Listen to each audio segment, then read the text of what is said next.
The other day I saw a video on feminism from a channel named Remnant777. It's called like Why Feminists Hate Beauty, and I thought it was extremely wrong in a lot of ways and kind of funny in how wrong it was, so I wanted to talk about it. The guy is talking about like Twitter feminists and why they dislike pretty video game characters, or more specifically, sexualized female video game characters.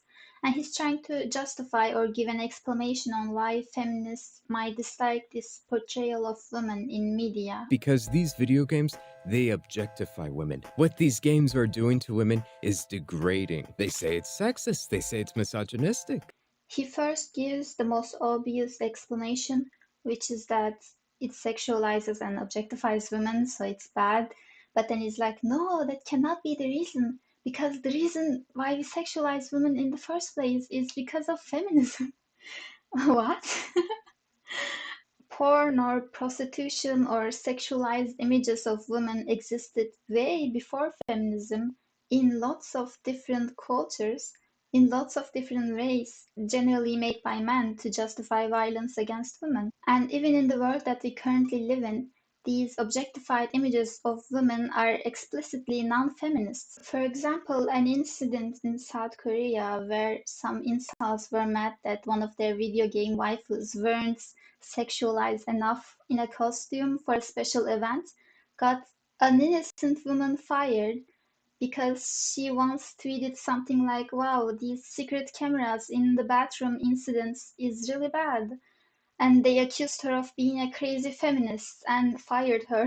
So if feminism is the reason why these characters are so objectified or women are so objectified in the media, why did these incels go after an innocent woman and accused her of being a feminist and making their characters less sexualized? Why? Because, like, obviously, feminism, the stereotype about feminism from for a really, really long time was that feminists were all prudes who hated sexualized women and they wanted women to cover themselves up. They hated porn, they hated fun, etc. Up until like 4 or 5 years ago, when like consuming porn was the cool, hip thing to do, feminists were often stereotyped as the crazy prudes who hate porn and keep talking about how degrading it is to women. But now that men have realized that porn addiction is actually permanently destroying and damaging their mind and penises, now being porn addicted is not the cool thing to do. So feminists being against porn would actually make them right. So they feel the need to now represent feminists as these evil monsters who are pushing porn to everyone and also producing porn. What are you talking about? What do you mean feminists produce porn? In that moment of the video, he puts a picture of the popular porn actress Mia Khalifa. Look, I personally don't know anything about her. I don't really follow all the news from her, unlike this guy apparently. So I don't know if she's a feminist or not, but even if she is, like, just some girl who has produced porn or some OnlyFans creators who are producing porn saying that they support the liberation of women or they are feminists, etc., doesn't mean that all feminists are supporting porn or producing porn. Like, it's a well-known fact that majority of porn producers are still owned by men, and men are still mad about it when feminists are standing up against porn. I think this misconception that feminists support porn and prostitution comes from a very certain way of thinking that is popular among Western liberals. We call them lib fems, liberal feminists. They support gender ideology, they support harmful fetishes towards women, they support porn and prostitution or surrogacy, all those things that basically make women into objects and degrade women. And as your local crazy man-hating genocidal radical feminist, I felt the need to say something about this weird way of thinking because, like, no, this is just the most popular thing that's happening on Twitter right now. Majority of feminists still don't believe this.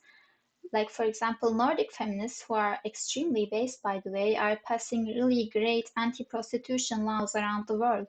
So it's really ridiculous to claim that feminists want to make prostitution legal when it's just Western leftists who think making prostitution legal will somehow help women who are being sex trafficked. The guy also tries to make a point about how feminists were the one who came up with the sexual liberation movement, so it's their fault somehow. I think we all know that hookup culture benefits men way more than women. The point of the sexual liberation movement was to make men curb their Madonna whore complex, where if a woman has sex once, then it makes her dirty forever and this destroys her body and soul somehow, and she turns into a demon from hell. Like, that's not true, and they wanted to prove that it wasn't true by fucking a bunch of guys who hate them for having sex. Like, look, it wasn't the best form of protest, but the point wasn't to objectify women, it was to show that women are more than the amount of sex that they have. I think it's a psychological operation made by men. But some feminists might not agree with me on that. So that shows that actually all feminists think differently. So putting all of them into some box labeled feminism isn't really the best thing to do. The guy also continues to talk about how, like, 50 Shades of Grey is popular among women, and like women have taboo fantasies. Uh, So, like, since women have some sexual fantasies, that must mean that they can never object to being objectified ever.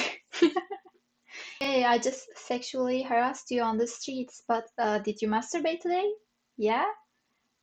Then you asked for it.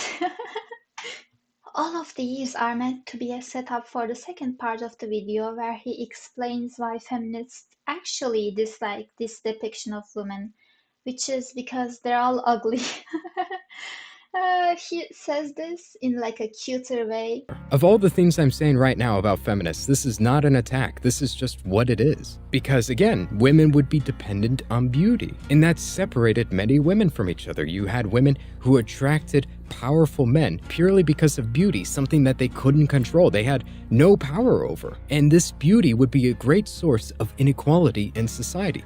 Just among women. You're married to a poor man who's a loser and has nothing, well, you're lower status. But if you're a beautiful, attractive woman, you could be homeless on the side of the street, but a king could stumble by and see you and say, hey, I'll take you as my wife. And all of a sudden, you're married to the most powerful man in the world. Of course, that changes your status, making beauty a great source of inequality. He goes on to say that since women were treated like objects majority of the time in history, they were only valued based on their beauty.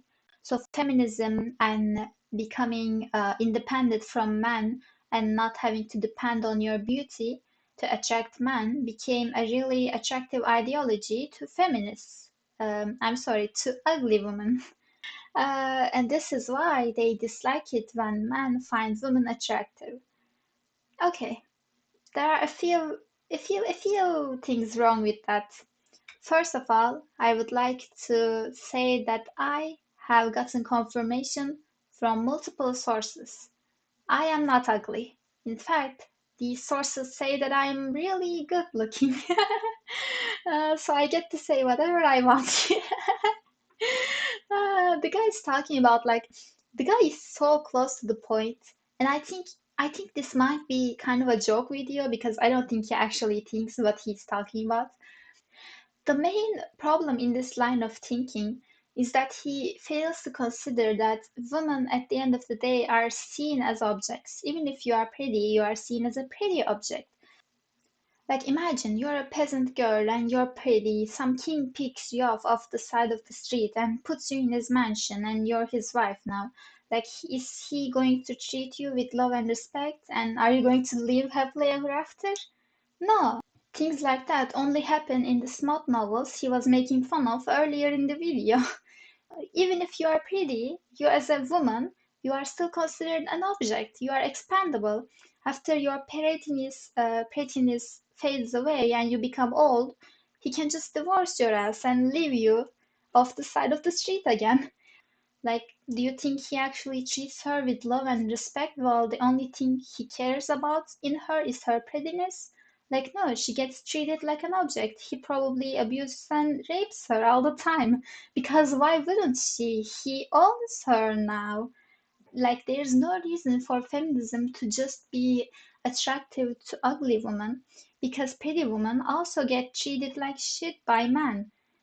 He is right about the point he's trying to make, because feminism is in fact not attractive to all women, but he wildly misjudges the type of women that it's not attractive to, because the women who generally reject feminism are women who are already born into power. They don't have to worry about being dependent on a man and being treated badly by that man. For example, Queen Victoria was not the best looking gal out there. She was obsessed with Photoshop at some point in her life. But she was against feminism because she was in a higher position than majority of the men, and she didn't have to worry about her power being taken away from her. So yeah, he's just wrong on that. Anyway, so the central thesis of his video is just wrong. He goes on to say that since feminists are all ugly, they dislike pretty video game characters because they uh, they are jealous bitches, I guess. And look, don't get me wrong, like there are a million different types of feminists. I'm sure there are certain feminist types that actually think like that, who are kind of obsessed with lookism and stuff. And I don't necessarily object to them, but the real reason why liberal feminists, again, try to censor video game characters is because they think treating the symptoms of patriarchy will solve patriarchy itself. They think that if they stop the sexualization of women in media, this will somehow stop men from sexualizing them in real life.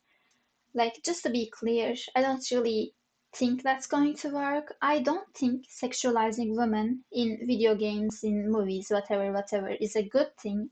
But I also don't think desexualizing women or sexualizing men too in certain pieces of media is going to change anything with the root cause of patriarchy.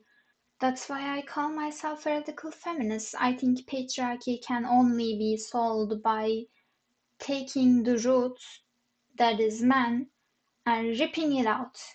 Which means we should kill all men for the liberation of women. Come on, sister, let's go.